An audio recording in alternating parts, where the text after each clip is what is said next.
Destruction of New Spain is an essential work for understanding the history and interpreting the present of America specifically, and the Hispanic world in general. The goal is to rescue from oblivion and concealment a crucial part of the shared history of North America, which was explored and conquered by Spaniards and unified under the prodigious and now forgotten viceroyalty of New Spain, until 1821, when the ignorance and selfishness of the high ranks of New Spain led it to moral, economic, and demographic catastrophe, plunging it into a bloody chaos from which it has not fully recovered. This work aims to restore the memory and legitimacy of the toponym New Spain and to denounce its neglect and dismissal not only in the USA and Mexico but also in Spain through public education systems. It denounces the atrocities, genocides, and abuses committed by the Mexican and U.S. states against Hispanic nations and the Hispanic, Native, and Mestizo civilian population in general. A comparative analysis is established with Spain's actions in America, contrasting them with the later states born from the dismemberment of New Spain, essentially the United States and Mexico. The work seeks to expose the facts as they really were. In 1812, the most advanced constitution of the time was enacted for Spaniards in both hemispheres, equalizing the rights of all Hispanics regardless of social class. It abolished castes, established sovereignty in the people, and placed the king as the guarantor of that sovereignty. The castes and privileged elites could not tolerate this.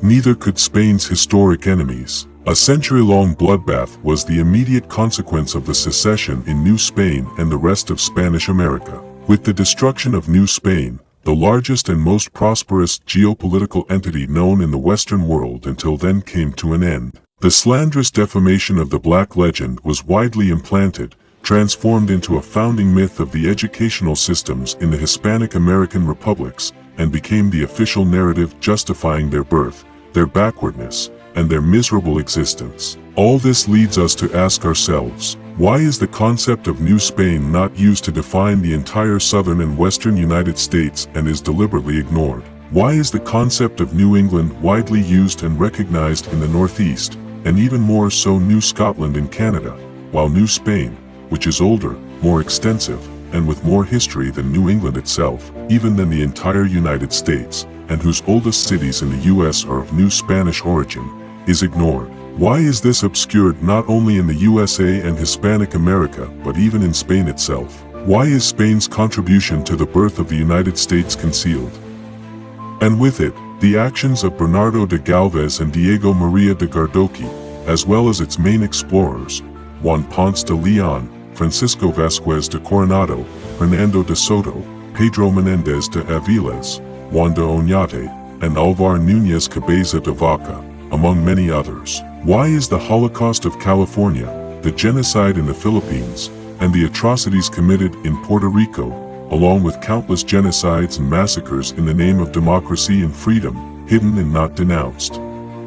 Obviously, preaching is one thing, but delivering is another. All this is explained under the application of the doctrine of manifest destiny, an ideological concept that emerged in the United States, which held the belief that U.S. territorial expansion and influence in America were divinely predestined, and justified massacres and genocides on religious grounds under the insidious slogan that God blesses America. Therefore, it must be denounced that the numbers don't lie.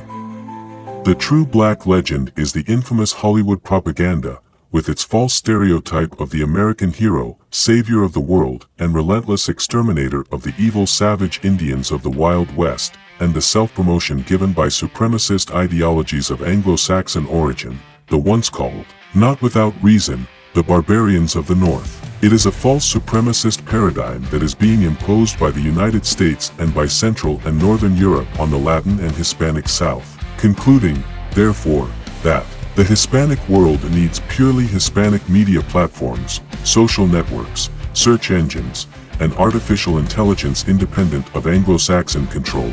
Spain, maligned by all, within and without, is the most relevant country in European history over the last 500 years.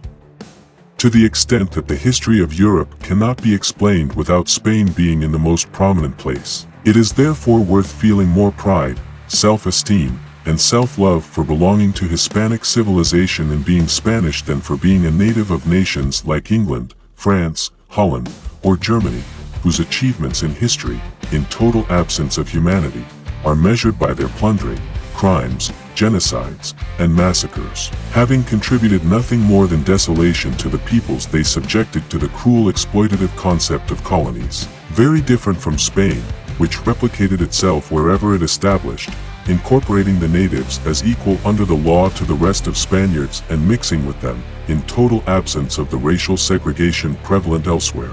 Long live Spain and the Hispanic world, therefore. Search for the book on Amazon or contact its author. The information is in the video description. Subscribe to the Unión Hispano-Americana channel and activate the notification bell. You can also sponsor us to help eradicate the malicious defamation spread by the anti-Hispanic Black legend.